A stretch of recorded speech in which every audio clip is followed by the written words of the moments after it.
Lucas, capítulo 5, nós vamos ler dos versos 1 até o verso de número 11. Aconteceu que Jesus estava junto ao lago de Genezaré e a multidão o apertava para ouvir a palavra de Deus. Então ele viu 2 barcos junto à praia do lago. Os pescadores tinham desembarcado e estavam lavando as redes. Entrando num dos barcos, que era o de Simão, Jesus pediu-lhe que o afastasse um pouco da praia. E assentando-se do barco, ensinava as multidões. Quando acabou de falar, Jesus disse a Simão: leve o barco para o lugar mais fundo do lago e então lancem as redes de vocês para pescar. Em resposta, Simão disse: mestre, havendo trabalhado toda a noite, nada apanhamos, mas sob essa sua palavra lançarei as redes. E fazendo isso, apanharam grande quantidade de peixes, e as redes deles começaram a se romper. E então fizeram sinais aos companheiros do outro barco para que fossem ajudá-los. E foram e encheram ambos os barcos, a ponto de quase afundarem. Vendo isto, Simão Pedro prostrou-se aos pés de Jesus, dizendo: Senhor, afaste-se de mim, porque sou pecador. Pois à vista da pesca que fizeram, a admiração se apoderou dele e de todos os seus companheiros, bem como de Tiago e João, filhos de Zebedeu, que eram seus sócios. Então Jesus disse a Simão: não tenha medo, de agora em diante você será pescador de gente. E arrastando eles os barcos para a praia, deixando tudo, o seguiram. Queridos, a vida cristã, ela é uma vida muito dinâmica. A vida cristã, ela é dinâmica. A vida cristã, ela não é igual todos os dias. Quem anda com Jesus sabe que a vida cristã não é uma vida monótona ou repetitiva ou igual todos os dias. As pessoas que são conduzidas pelo Espírito, que têm comunhão com Jesus, elas observam Deus trabalhando na vida delas o tempo todo. O tempo todo Deus está falando com a gente, o tempo todo Deus está dando direção. A Bíblia diz que aquele que começou a boa obra em vós há de completá-la até o dia de Cristo. A Bíblia diz que todas as coisas contribuem para o bem daqueles que amam a Deus. Coisas boas e coisas ruins, Deus usa essas coisas para o nosso bem, para nos edificar, para o nosso crescimento. E na minha opinião isso torna a vida cristã muito dinâmica. Ela não é igual todos os dias, ela não é linear. A vida cristã, todos os dias nós estamos aprendendo alguma coisa, todos os dias o Senhor está usando alguém na nossa vida, usa a nossa vida para abençoar outras pessoas. Então ela não é uma vida estática, parada. Então isso é maravilhoso de perceber na nossa caminhada com Jesus Cristo, né? E existem momentos na nossa vida, existem tempos da nossa vida que Deus ele faz ou ele permite coisas que nós não entendemos o porquê estão acontecendo. Isso faz parte da caminhada cristã, ela não é linear. Muitas vezes acontecem coisas que fogem do nosso controle, que nós não sabemos por que Deus está fazendo, por que Ele está permitindo. E muitas vezes Deus opera em nós, faz coisas através de nós, na nossa vida, que não fazem sentido nenhum. Tem coisas que não fazem sentido pra gente, né? Aparentemente. E às vezes Deus até pede pra gente fazer coisas que são sem sentido também, né? Às vezes Deus nos pede coisas sem sentido. E a gente anda em obediência àquilo que Ele nos pede. No meio disso tudo, a importância sempre é da gente confiar em Deus. Confiar que há uma mão soberana que nos guia. Confiar que há uma mão soberana que nos conduz. Confiar que há uma mão soberana que está lá na frente, que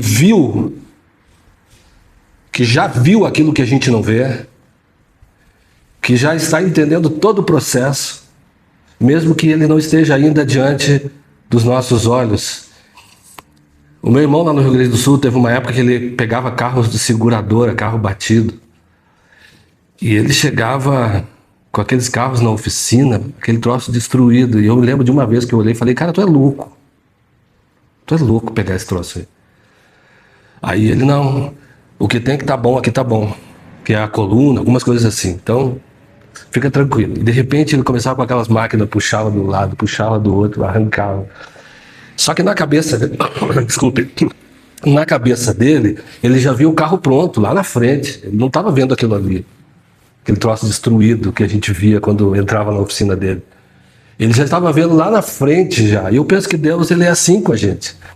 Ele sabe onde puxar, sabe o que tem que arrancar, sabe o que tem que mudar, sabe onde apertar o parafuso, para que esse processo lá na frente ele seja completado na minha vida e na sua vida, né? Mas nem sempre a gente entende, nem sempre isso faz sentido para a gente, né? Mas isso se chama viver pela fé. Viver pela fé confiando que a mão poderosa de Deus sabe o que está fazendo na minha vida e na sua vida. Agora, uma outra coisa interessante é o seguinte, é nesses momentos que a gente revela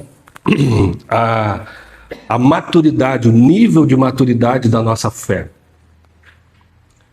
A maneira como nós respondemos a esse processo de Deus, esse trabalho de Deus, a maneira como nós respondemos a Ele, revela também o nível de maturidade que está em nós. Tem gente que abandona o processo.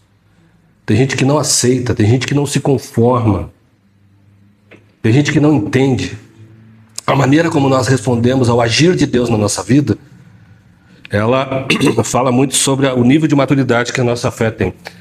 Nós estamos aqui diante de alguns pescadores no texto que já estão com o corpo cansado e com a mente frustrada.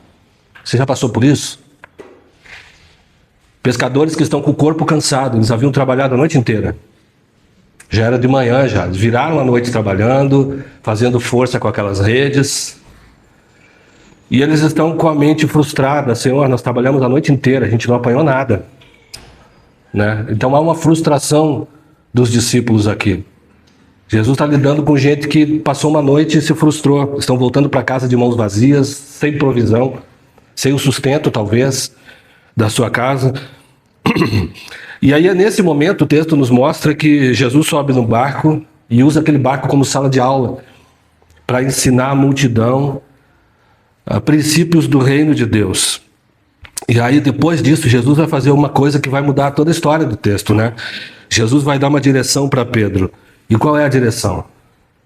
Vá para onde as águas são mais profundas e lance as redes novamente. Né? Essa é a direção de Jesus. Vá para onde as águas são mais fundas, são mais profundas e lance de novo as suas redes. Isso não faz sentido para os discípulos. A gente vê até Pedro hesitando um pouco nisso. Tá? E o que a gente vai fazer agora aqui é retirar desse texto muito mais do que exemplo de uma pesca milagrosa, como o texto é chamado. Esse texto contém muitos princípios para a nossa vida pessoal, para a nossa vida particular, para a nossa vida com Deus, tá? Ele fala sobre obediência, fala sobre disposição de sair da margem que nós vivemos e estamos ali seguros muitas vezes. Fala sobre o que acontece com aquela pessoa que tem uma experiência mística com Jesus, uma experiência particular com Ele. Esse texto tem muita coisa para nos ensinar, queridos, tá? E uma das coisas que eu queria falar aqui, o primeiro ponto, para deixar a coisa bem didática aqui, é que a vida de fé, ela nem sempre é uma vida pragmática. Nem sempre é a vida de fé, nem sempre a gente vai compreender com a lógica humana. No reino de Deus, 2 mais 2 nem sempre é 4. Nem sempre é 4. 2 mais 2 nem sempre é 4. A vida no reino de Deus nem sempre ela é compreensível com a mente mais humana. A ordem de Jesus é: leve o barco para um lugar mais fundo e lance as redes para vocês pescarem. Jesus falou, Pedro deve ter dito: Senhor, foi o que a gente fez a noite inteira isso. Não deu certo esse negócio aí. E Pedro ele vai demonstrar uma hesitação aqui com a palavra de Jesus, né? E ele hesita porque conhece bem o lago, tá? Ele não é um ignorante, ele é pescador, um pescador profissional. Ele hesita porque ele sabe que os peixes, nessa altura da manhã, os peixes, lendo sobre o texto, eu vi que os peixes, por causa do brilho das estrelas, eles vêm mais para cima à noite, por isso é mais fácil pescar à noite. E já quando o sol vem, eles se mandam lá para baixo. Então Pedro sabia disso também. Não fazia sentido o que Jesus estava pedindo para ele. Hesita porque eles já estavam até lavando as redes, já se preparando para ir embora. Já tinha tido o trabalho de lavar redes. E aí Pedro, ele tem argumentos, né? A gente já tentou isso que o Senhor mandou fazer. Mas nem sempre a vida de fé, ela segue uma lógica, né? Nem sempre, não, quase nunca segue lógica, né? A tua salvação é pela graça, né? Não é por mérito humano. Nós estamos caminhando, vivendo com Cristo todos os dias, vindo aos cultos, porque nós cremos que somos salvos. Quem te deu uma garantia disso? É pela fé. É pela fé que nós vamos ser justificados no último dia. Você tem alguma prova agora que você possa dizer isso aqui? Nós temos uma palavra. Nós temos uma promessa. E isso é fé. Então Pedro tem argumentos. E quando a gente para olhar para a Bíblia, a gente vai perceber que a Bíblia inteira praticamente é construída dessa forma. Deus pedindo coisas para as pessoas que não fazem sentido. Ele diz para Abraão um dia: deixa a tua terra e a tua parentela e vai para uma terra que eu vou te mostrar. Abraão já tinha terras, Abraão era um homem rico, e Deus só dá uma direção: sai da tua terra. Ah, Senhor, para onde eu vou? Não importa, apenas saia. A Bíblia diz que ele partiu sem saber para onde ia. E pense num homem muito rico, muito gado, muitos bens, muitos empregados. Ele era um milionário para sua época. E de repente está aquele monte de gente indo para um lugar sem saber para onde estão indo. Então não fazia sentido isso que... Pense em Moisés, por exemplo, com um cajado abriu o mar. Né? A ordem que Deus dá para Moisés: vai até a rocha e bata com esse cajado porque vai sair água da pedra. Né? Moisés podia estar louco. Esse negócio não faz sentido. O próprio Pedro tem uma experiência depois de Jesus: olha, chegou a hora de pagar os impostos, né? E aí, o que eu faço? Pedro, vai até tal lugar, pesca, você vai pegar um peixe, do peixe vai ter uma moeda, na boca do peixe vai ter uma moeda, e dessa moeda você vai pagar o nosso imposto. Faz algum sentido isso? Tem lógica nisso? Não tem. Não tem. Não tem explicação humana isso. Ou tem? Quando Josué recebe uma ordem de cercar as muralhas, andar 7 voltas numa muralha. Quando Eliseu manda um homem tomar 7 banhos no rio para se lavar e ficar curado. Então a Bíblia inteira, gente. E ainda é assim. A nossa caminhada com Deus ainda é assim. É uma caminhada em que muita coisa às vezes não faz sentido. Gente, uma coisa que a gente precisa ter em mente é que nós cristãos acreditamos em milagres. Você precisa acreditar em milagre. Nós precisamos viver essa vida que acredita em milagres, que acredita que eu não estou vendo nada, não tem porta, não tem saída, já é o fim, acabou a jornada. Mas a gente precisa crer que Deus faz milagres na nossa vida. Nós precisamos crer num Deus que intervém. Nós precisamos crer num Deus que a Bíblia diz que chama à existência coisas que não existem. Um Deus que abre porta onde não tem porta. Se a gente não viver nessa expectativa de que um milagre pode acontecer na nossa vida, a fé cristã foi para sei lá para onde. Se o Deus que nós servimos, ele é um Deus que faz apenas aquilo que eu consigo ver, se ele faz apenas aquilo que depende de mim, ele não é Deus, gente. Então nós precisamos abrir o coração para o novo de Deus, para os milagres de Deus. Nós precisamos olhar para frente sempre com esperança, acreditando que algo novo pode surgir, que Deus pode fazer um milagre, que Deus desendurece o coração de pessoas, que Deus abre portas de emprego, que Deus traz provisão quando não há expectativa nenhuma. A gente precisa crer que Deus faz um milagre. Ele intervém, gente. Ele intervém. E a gente não pode perder isso. Essa expectativa de que amanhã, algo novo, eu posso estar rindo amanhã por algo que ele pode fazer na minha vida. Então, Pare de elaborar as coisas na tua mente e achar que acabou tudo. Porque esse não é o Cristo que nós servimos. Humanamente, uma pessoa não caminha sobre a água. Mas ele pode todas as coisas. A gente precisa viver com essa expectativa de que algo novo está nos aguardando.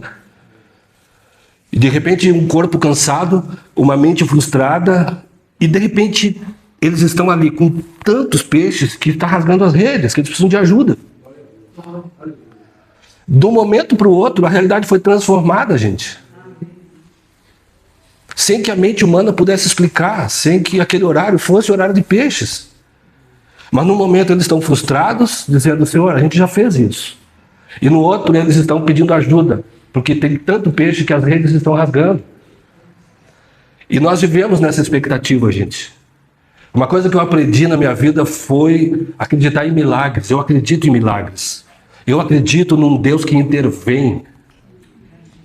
Um Deus que se move. Por isso que eu digo que a vida cristã é dinâmica.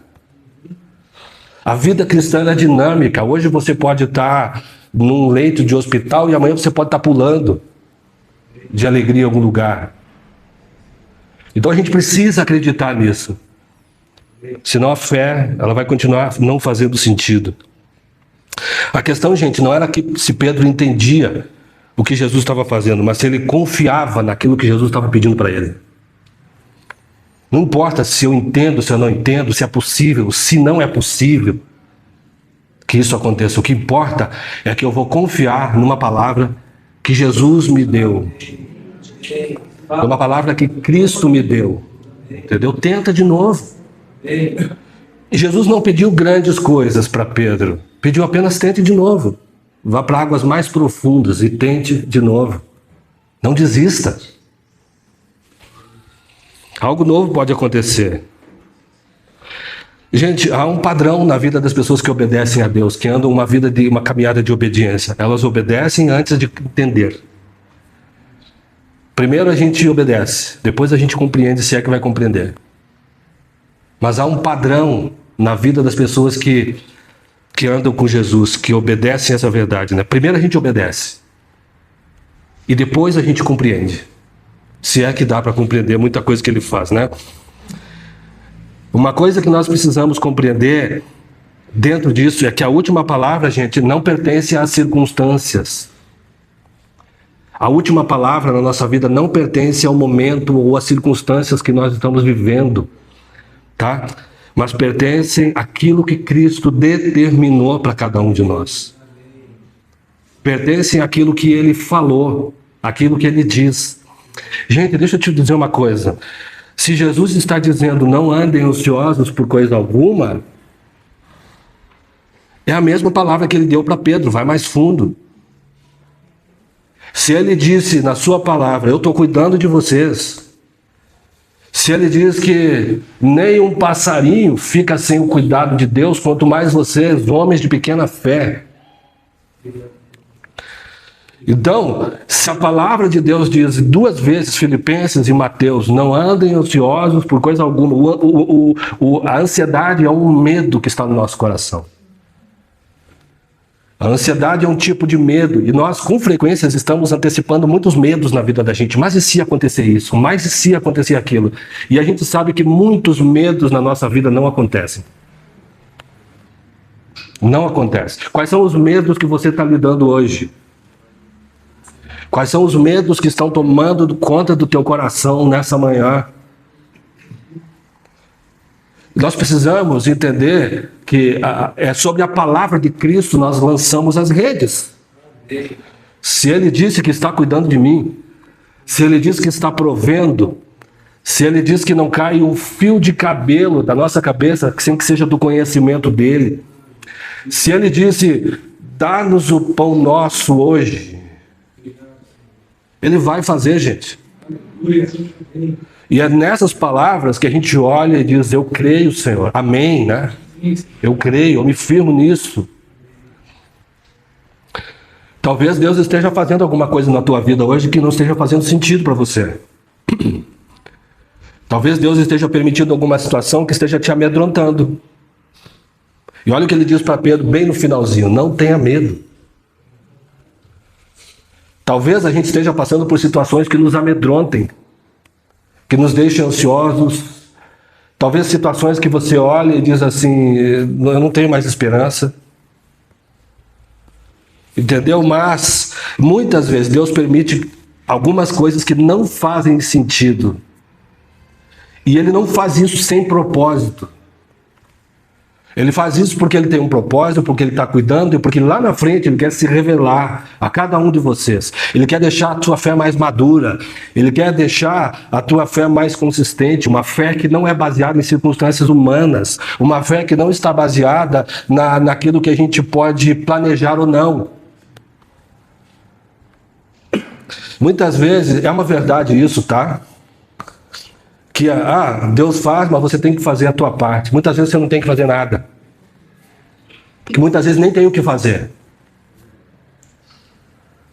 Há um texto nos livros dos reis, em que o profeta diz para o rei, fique parado e veja o livramento que o Senhor vai te trazer.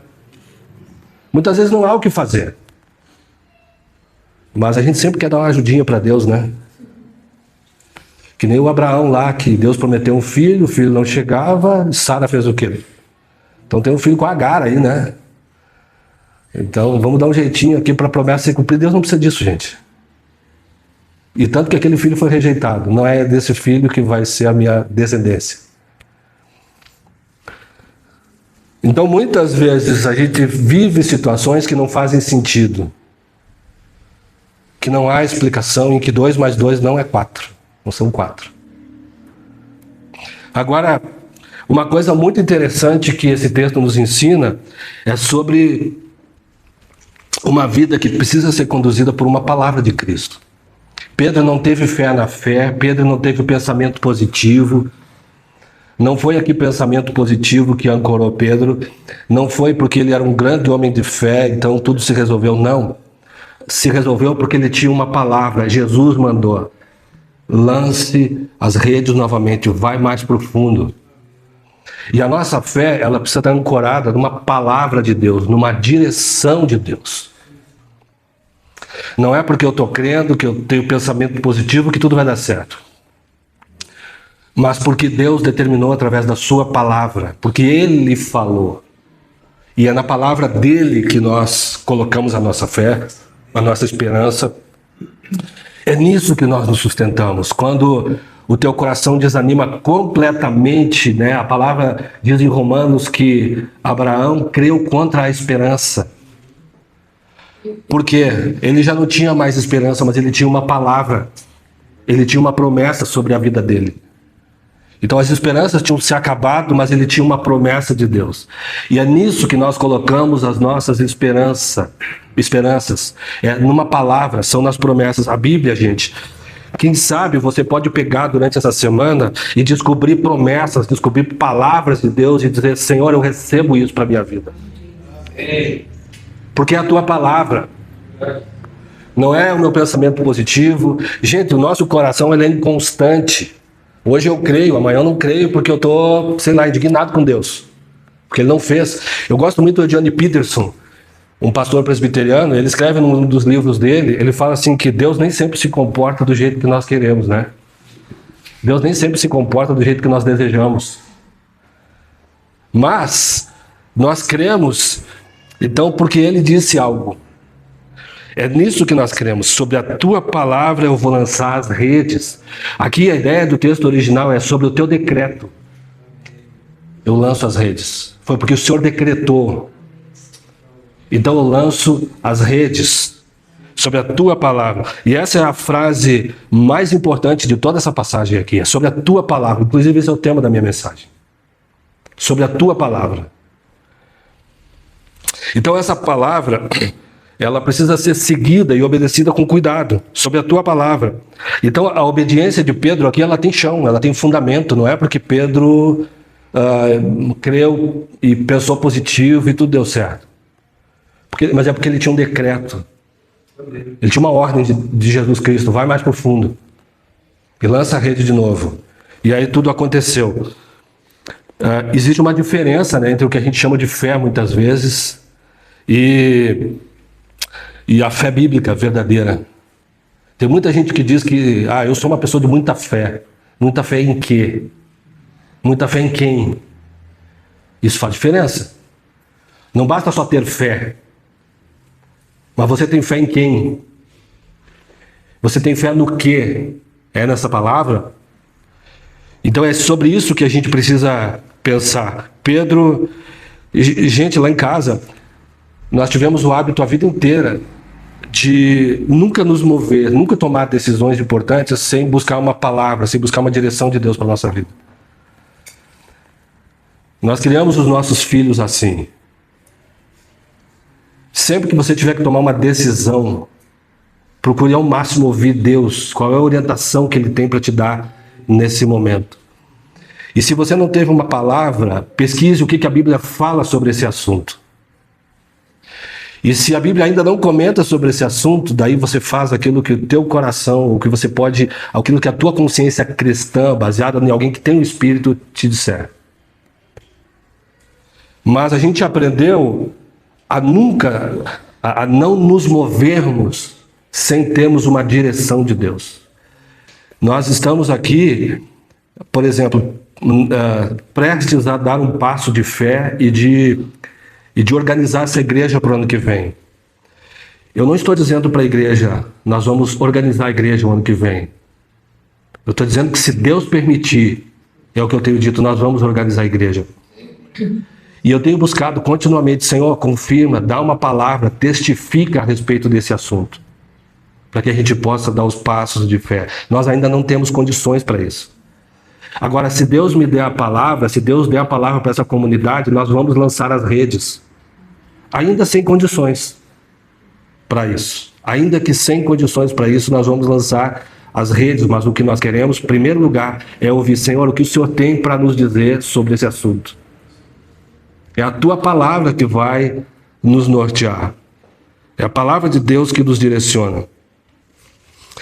Então a gente segue esse princípio na nossa casa, né? Um presbítero da outra igreja brincava comigo, Chico, tu não é nada romântico, né? Quando eu conheci a Érica, né, e a gente descobriu que estava mais do que amizade, nós conversamos, né? Então a gente vai tirar um dia para orar e jejuar, e se não for de Deus a gente nem começa nada. Né? Tem muitos aqui que já conhecem essa história. Uma segunda-feira nós oramos e jejuamos até o final da tarde.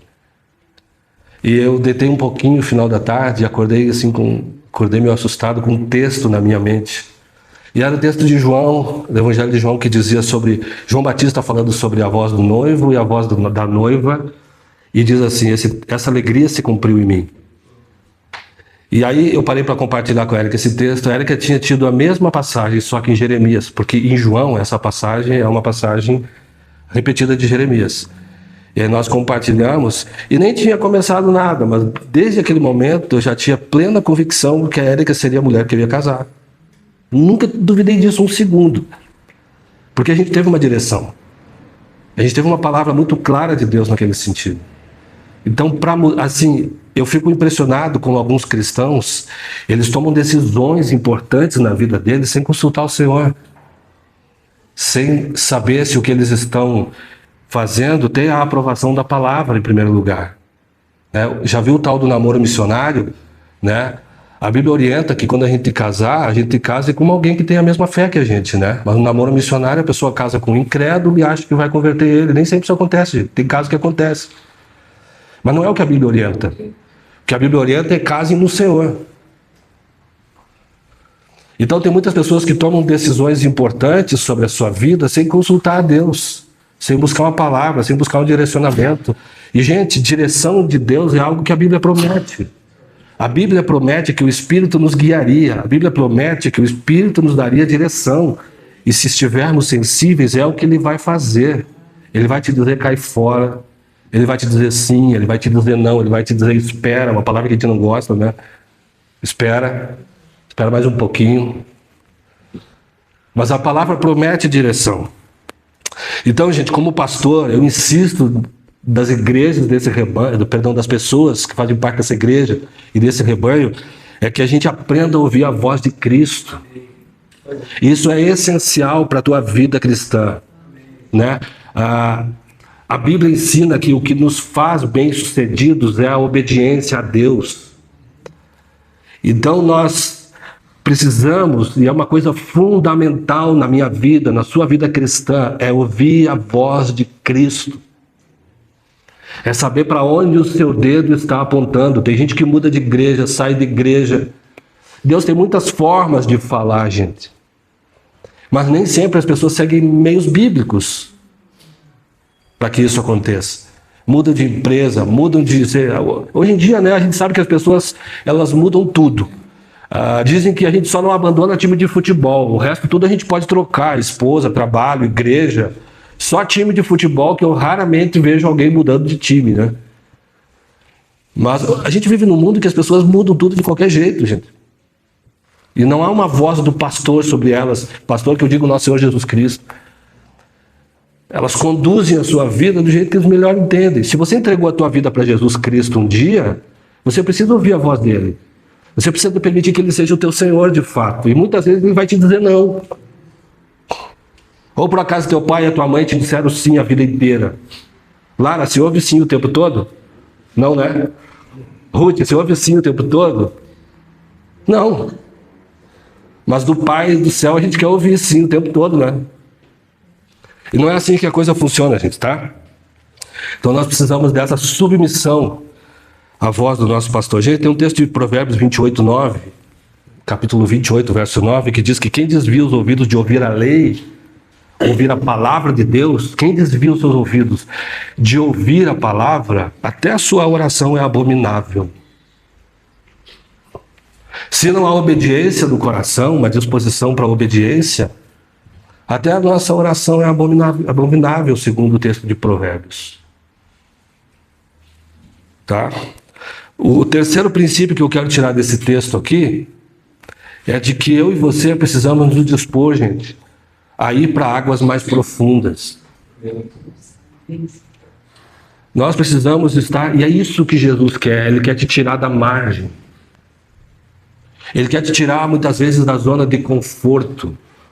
Né? Eu já disse aqui um provérbio que fala que os navios estão seguros quando estão no porto. Mas eles não foram feitos para ficar no porto. Eles foram feitos para tempestades, para pegar o mar. Então eu e você precisamos estar dispostos sempre a ir a águas mais profundas no nosso relacionamento com o Senhor. Águas mais profundas na Bíblia simboliza isso, simboliza uma vida de mais intimidade, simboliza um passo a mais no meu relacionamento com Deus, simboliza um passo a mais na minha comunhão com Deus. Senão nós vamos ficar na margem a vida inteira.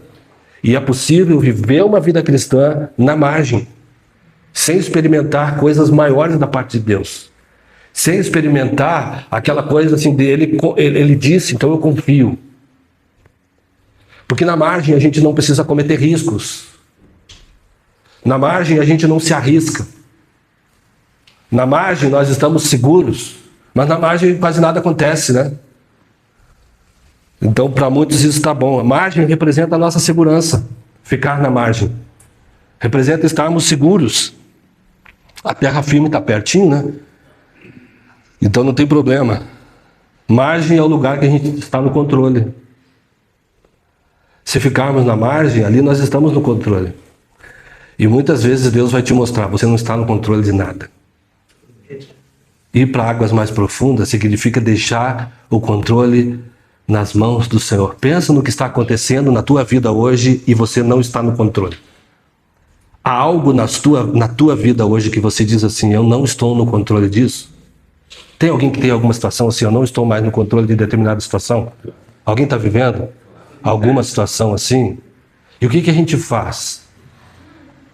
Fica tentando controlar? Ou a gente de fato entrega o controle a Ele? Compreende que Ele está no controle? Que o barco não está desgovernado. Jó disse uma coisa muito interessante, né? No seu livro 42:5. Ele diz, antes eu te conhecia de ouvir falar, mas agora eu conheço o Senhor de andar com você. E é só quando nós entramos em experiências mais profundas que a gente experimenta isso. Jó saiu daquela zona, Deus tirou Jó da zona de segurança dele. Tirou tudo que ele tinha, ele perdeu o controle de tudo. Mas Deus estava no controle, Jó saiu com o dobro de tudo aquilo que ele havia perdido. E ainda mais que isso, conhecendo de perto o Deus que ele servia. Porque ele perdeu o controle de tudo. E eu quero te dizer isso, Deus quer muitas vezes que você não esteja no controle mesmo. E Ele não vai evitar sobre a tua vida situações em que você não está no controle. Porque ali Ele vai te levar a uma experiência mais profunda. Pare de rejeitar as águas mais profundas. Se permita a viver algo mais profundo com Deus, a dar um passo na tua vida de fé, a confiar mais do que você confia, a conhecer mais as Escrituras do que você confia, a ouvir mais a voz de Deus do que você ouve hoje. Águas mais profundas, gente. Se disponha, apenas se disponha a sair da margem. Senão a gente pode passar uma vida na margem. A vida de fé aceita isso. Sair da zona de conforto, sair da margem. Amém? Ninguém cresce na zona de conforto. Eu estou indo para o último ponto aqui, tá, da minha mensagem. É que muitas vezes, quando a gente se permite também ir para águas mais profundas, quando a gente se permite um passo de obediência, quando a gente se permite ser guiado pela voz e confiar nessa voz, nós vamos ter uma revelação maior de quem é Jesus, de sua santidade e da sua presença. Queridos, eu já tive muitas experiências com Deus na minha vida cristã. Mas não é a experiência pela experiência. São experiências que nos fazem conhecer mais de Cristo. São experiências que nos revelam mais do caráter de Cristo.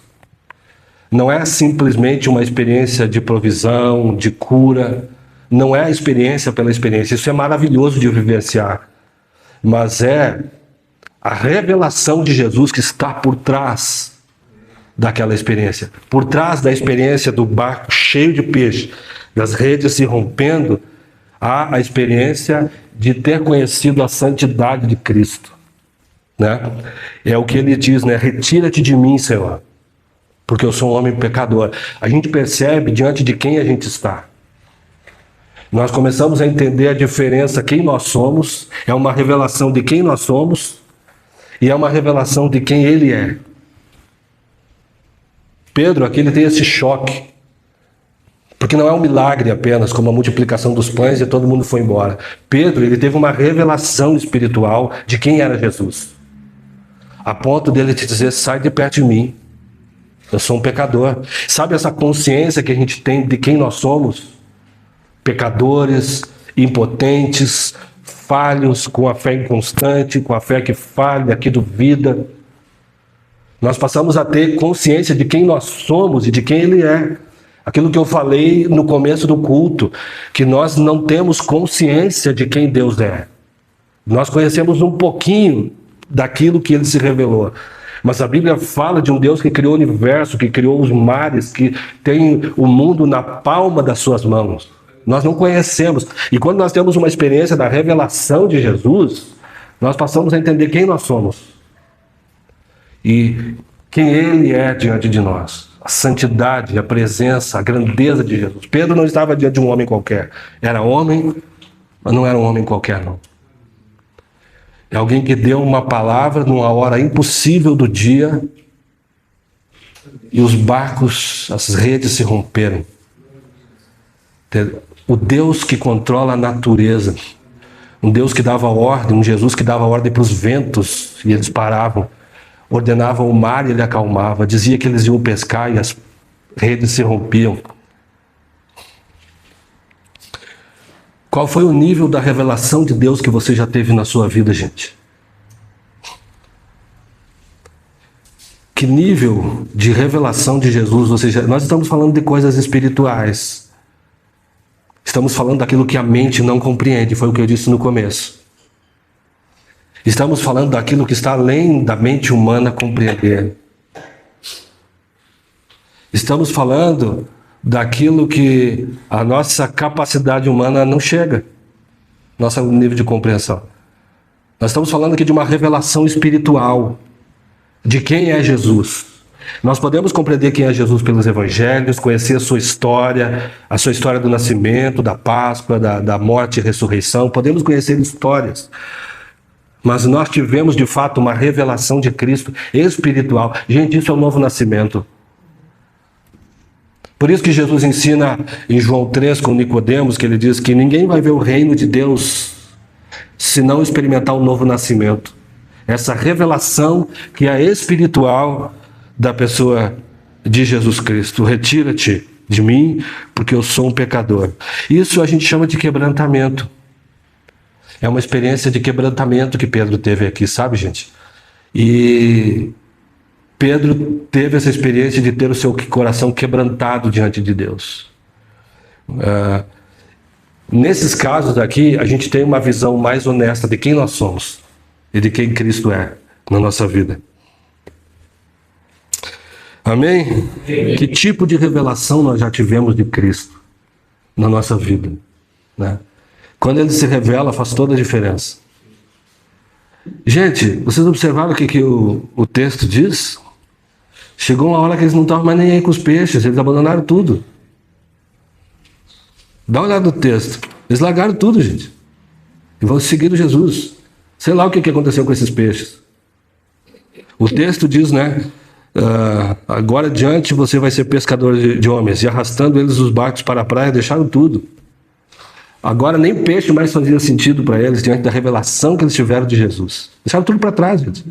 Aquilo que preocupava eles abandonaram, porque a revelação foi maior. Né? Agora nem peixe fazia mais sentido para eles. Então é maravilhoso. Gente, olha só, isso aqui que eu estou dizendo é uma experiência que você pode viver. Quem não viveu? Está ao alcance.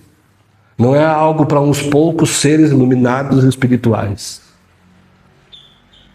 Essa palavra, essa revelação de Jesus é para todos que desejam ardentemente isso no seu coração, de conhecer mais de Cristo, de entender. Por isso que Paulo nos ensina muito, né?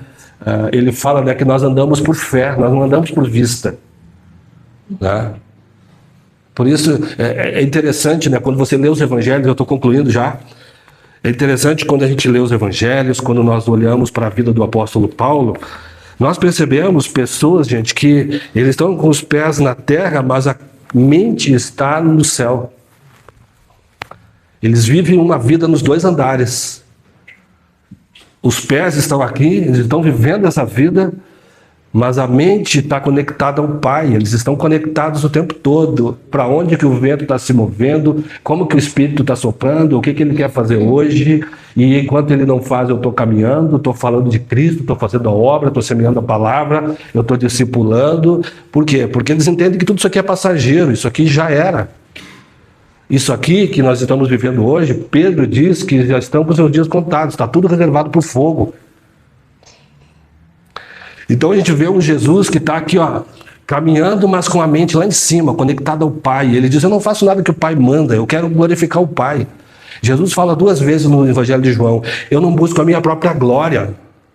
E ele diz também, eu não aceito a glória que vem dos homens, não é glória por glória, eu quero fazer aquilo que Deus me chamou para fazer.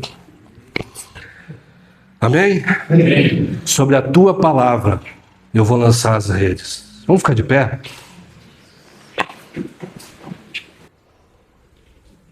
Nós te louvamos, Senhor, porque Tu és um Deus de perto, porque o Senhor nos promete direção, o Senhor nos promete provisão, o Senhor nos promete cuidado. Deus, o Senhor nos ensina para a gente não andar ansiosos, nem com medo de nada, porque não há nada, Senhor, que tenha saído do Teu controle.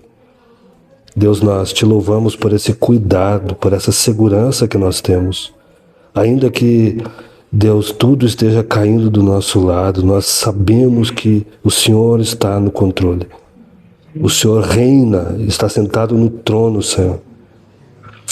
Aleluia, Senhor, nós te bendizemos. Abençoa aqui, Senhor, aqueles irmãos que porventura estão com algum medo no seu coração, estão passando por algum tipo de ansiedade nesse momento, estão necessitados de alguma coisa, Senhor. Deus, que a Tua paz reine sobre o coração deles E que cada um aqui, Senhor, possa contar com um Deus que faz milagres, que opera, que intervém. Deus, Tu és soberano, Senhor, Tu és soberano. E nós Te louvamos, Te bendizemos o nome. Assim nós oramos em nome de Jesus. Deus, nós queremos, Paizinho, uma nova revelação do Senhor. Queremos conhecer a Cristo, Senhor.